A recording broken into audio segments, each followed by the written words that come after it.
بسم اللہ الرحمن الرحیم۔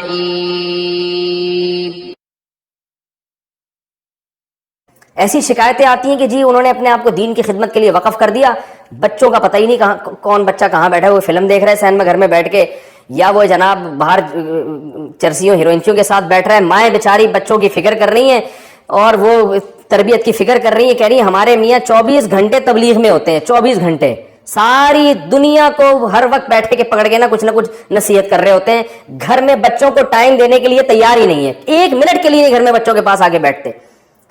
تو سب سے پہلا حق تو اپنے بیوی بچوں کا ہے، قوا انفسکم واہلیکم نارا، اللہ نے فرمایا سب سے پہلے اپنے آپ کو پھر اپنے گھر والوں کو جہنم کی آگ سے بچاؤ۔ ان کو بھی، اور آگ سے بچانے کا مطلب یہ نہیں کہ ہر وقت لٹھ لے کے ان پہ بیٹھے رہے، ان کو محبت بھی تو دیں، ان کو یہ احساس ہو، بچوں کو باپ کے بارے میں احساس ہونا چاہیے کہ جیسے ہی گھر میں آتے ہیں ابا کا نصیحت کا پروگرام نہیں شروع کر دیتے، بلکہ ابا کو ہم سے ویسے بھی محبت ہے، بیٹھتے ہیں گپ شپ لگاتے ہیں، خوش ہوتے ہیں، پھر نصیحت کرتے ہیں۔ تو گھر میں ٹائم نہیں ہے، بالکل ہر چیز میں اعتدال ضروری ہے، نہ عبادت میں اتنا غلوف کہ بیوی بچوں کے لیے ٹائم نہیں نکل رہا، اور نہ اتنا زیادہ بیوی بچوں میں مشغول ہو گئے گھر میں کہ وہ اللہ کو بالکل ہی، تبلیغ کو بالکل ہی بھول گئے۔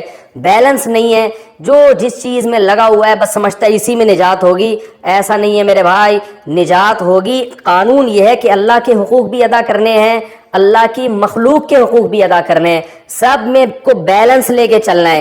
ان میں سے کسی کا حق بھی مارا تو اللہ فرماتے ہیں سیجزون، ان قریب قیامت میں اس کا بدلہ دیا جائے گا۔ اللہ کا حق ضائع کیا نماز چھوڑ کے، اس پہ سزا ملے گی۔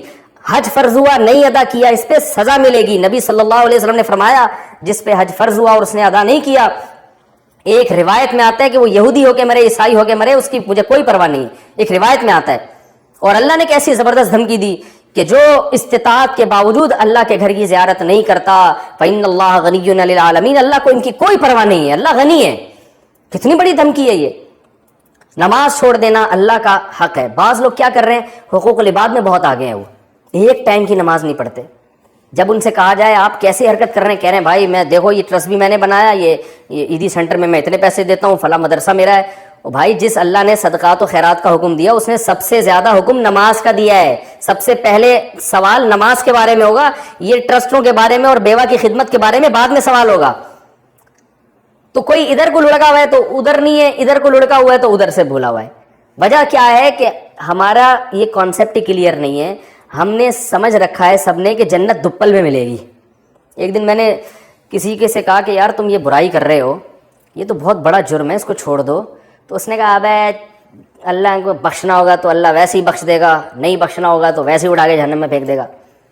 میں نے کہا یہ تو بڑی آپ نے، دنیا میں کوئی ایسا دنیا میں قانون نہیں ہوتا کہ حکومت کہیں اعلان کرے ابے جو مرضی کرتے رہو، ہم نے سزا دینی ہوگی دیں گے، نہیں دینی ہوگی تو 6 قتل بھی کر لو معاف کر دیں گے ہم۔ یہ تو دنیا میں ایسا نہیں ہوتا، تو اللہ ایسا قانون کیوں بیان کرے گا؟